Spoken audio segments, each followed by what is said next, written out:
The Power of Now, Eckhart Tolle, Forward, Indian edition.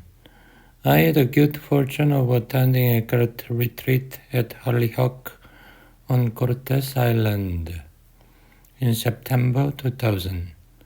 About 120 people from various parts of the globe converged there after reading a book which you hold in your hand. The book impacted them so much. They traversed many miles across continents just to listen to and be in the presence of this great spiritual leader. If I were to sum up the essence of the teaching in one phrase, it would be present moment awareness. This is the core of the power of now. And this is what you feel deep within yourself. He shows us the way to focus on the present instead of living in the past or worrying about the future. A state of consciousness free of the burden of time. As he puts it, nothing ever happened in the past. It happened in the now.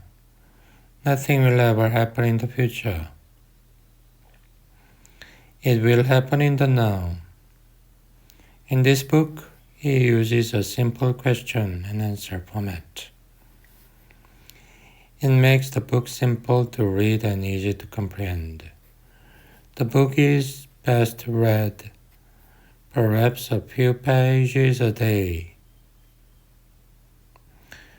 He holds your hands like a guardian angel and takes you step by step toward leading a life free of suffering and angst. It explains how we create our own pain and make the mistake of identifying with our minds, thinking that is who we are, and the true beauty lies in grasping a new meaning each time you read the answer to a particular question of or life situation.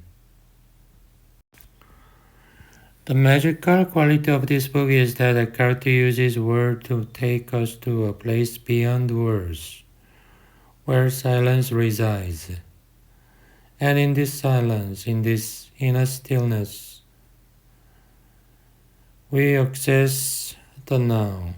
In this now, the present moment, problems do not exist, for the now is all there is. In this silence has been recognized as a key to the spiritual dimension. Perhaps with different words by masters of many traditions, and in particular Indian philosophy. No doubt a reflection of the timeless value of this wisdom. Sri Sri Ravi Shankar, while giving a talk on the Buddha, said, "Words cannot capture existence, but silence can." Ramesh S. Palshekar, a well-known contemporary master of Advaita, has this to say about silence. The whole point is that the potency of silence lies in the very interval between thoughts. Thus all that is needed is for the perpetual movement of thought to be arrested, for us to be awakened. Eckhart is like breath of fresh air, and he is not aligned to any particular teaching or guru. And what is truly remarkable is how he has touched so many lives with the first book he has written.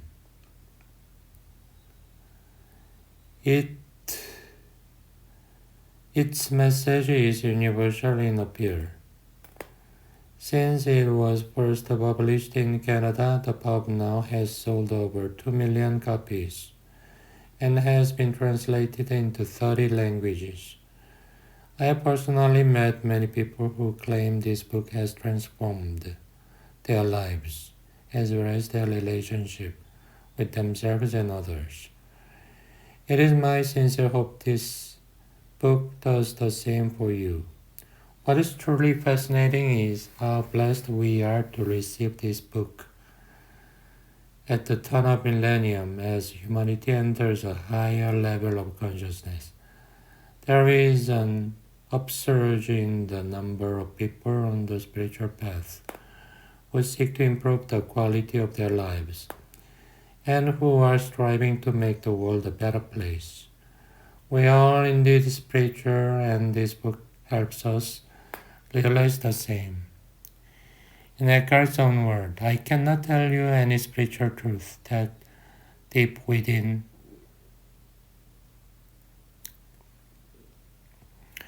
you don't know already. All I can do is remind you of what you have forgotten. On the last day of the retreat, as we were busy packing our bags to leave, Eckhart's parting words were, "Remember, you are not going anywhere. All things come and go, but you are not what happens. You are the silent space in which all things happen." And that is what the power of night is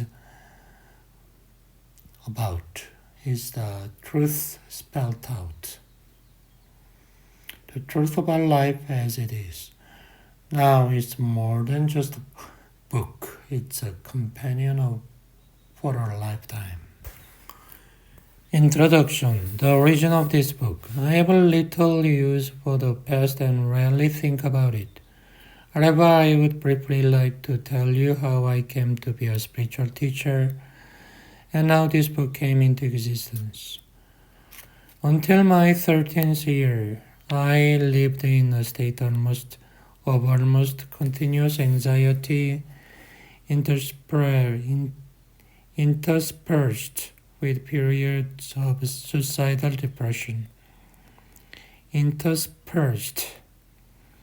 Until my 30th year, I lived a state of almost continuous anxiety, interspersed with a period of suicidal depression. It feels now as if I am talking about some past lifetime. One night long ago, not long after my 29th birthday, I woke up in the early hours with a feeling of absolute dread. I had woken up with such a feeling many times before, but this time it was more intense. The silence of the night, the vague outlines of the furniture in the dark room, the distant noise of passing train, everything felt so light, so stale, and so utterly meaningless, that it created in me a deep loathing of the world. Loathing of the world. The most loathsome thing of all was my own existence. What was the point in continuing to live with this burden of misery? Why carry on with this continuous struggle? I could feel that a deep longing for annihilation, for non-existence, was now becoming much stronger than the instinctive desire to continue to live. Was now becoming. I could feel that a deep longing for annihilation, for non-existence, was now becoming much stronger than the instinctive desire to continue to live. I cannot live with myself any longer. This was the thought that kept repeating itself in my mind. Then suddenly I became aware of what a peculiar thought it was. Am I one or two? If I cannot live with myself, there must be two of me. I and the self that I cannot live with. Maybe one of them is real. I was so stunned by this strange realization that my mind stopped. I was fully conscious, but there was no more thoughts. Then I felt drawn into what seemed like a vortex of energy. It was a slow movement at first and then accelerated. I was gripped by an intense fear and my body started to shake.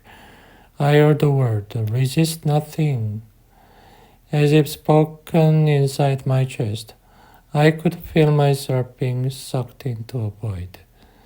It felt as if the void was inside myself rather than outside. Suddenly there was no more fear, and I let myself fall into that void. I have no recollection of what happened after that. I was awakened by the chirping of the bird outside the window. I had never heard such a sound before. My eyes were still closed, and I saw the image of the precious diamond. Yes, if a diamond could make a sound, this is what it would like be. I opened my eyes. The first light of dawn was filtering through the curtain. Without any thought, I felt that there is infinitely more to light than we realize. That soft luminosity filtering through the curtain was love itself. Tears came into my eyes. I got up and walked around the room. I recognized the room and yet I knew that I had never truly seen it before. Everything was fresh and pristine, as if it had just come into existence. I picked up things, a pencil and empty bottle, marveling at the beauty. That day I walked around the city in amazement at the miracle of life on earth, as if I had just been born into this world. For the next 5 months I lived a state of uninterrupted deep peace and bliss.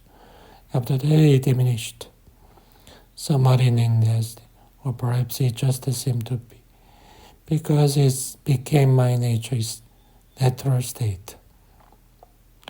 I knew, of course, that something profoundly similar has happened to me, but I didn't understand it at all.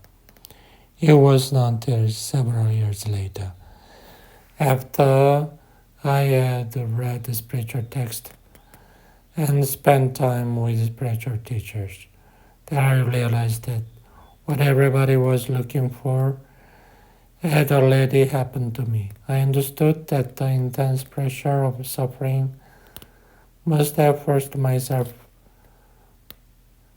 to withdraw from its identification with the unhappy and deeply fearful self.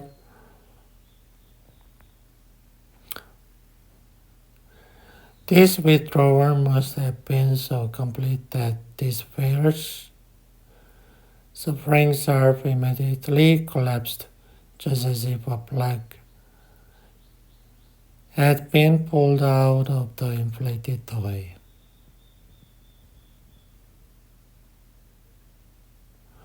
What was left then was my true nature as the ever-present I am. Consciousness is in its pure state prior to identification with form. Later, I also learned to go into the inner timeless and deathless realm that I had originally perceived as a void and remained fully conscious.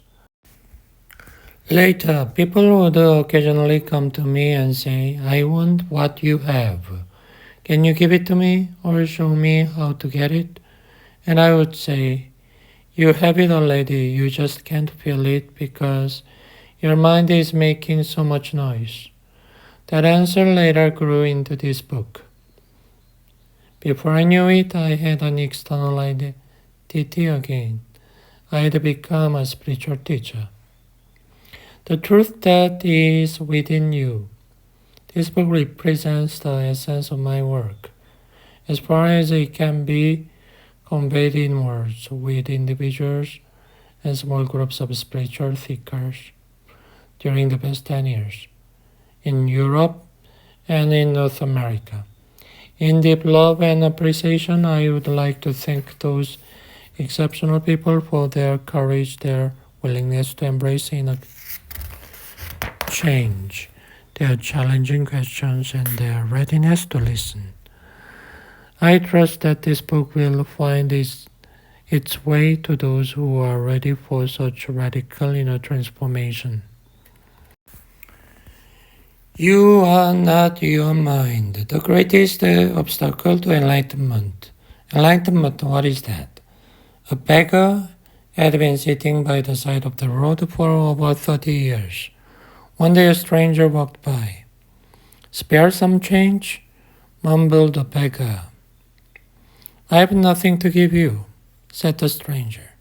Then he asked, What's that you are sitting on? Nothing, replied the beggar. Just an old box. I have been sitting on it for as long as I can remember. Ever looked inside? Asked the stranger. No, said the beggar. What's the point? There's nothing in there. Ever look inside? Insisted the stranger. The beggar managed to pry open the lid. With an astonishment, disbelief, and elation, he saw the box was filled with gold. I am the stranger who has nothing to give you, and who is telling you to look inside. Not inside any box, as in the parable, but somewhere even closer, inside yourself. But I am not a beggar. I can hear you say, those who have not found their true wealth, which is the radiant joy of being and the deep, unshakable peace that comes with it, are beggars, even if they have great material wealth.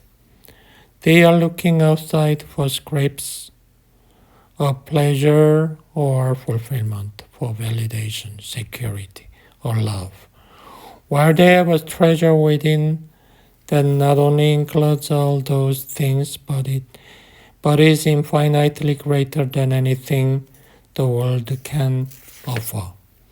The word enlightenment conjures up the idea of some superhuman accomplishment, and the ego likes to keep it that way. But it is simply your natural state of felt oneness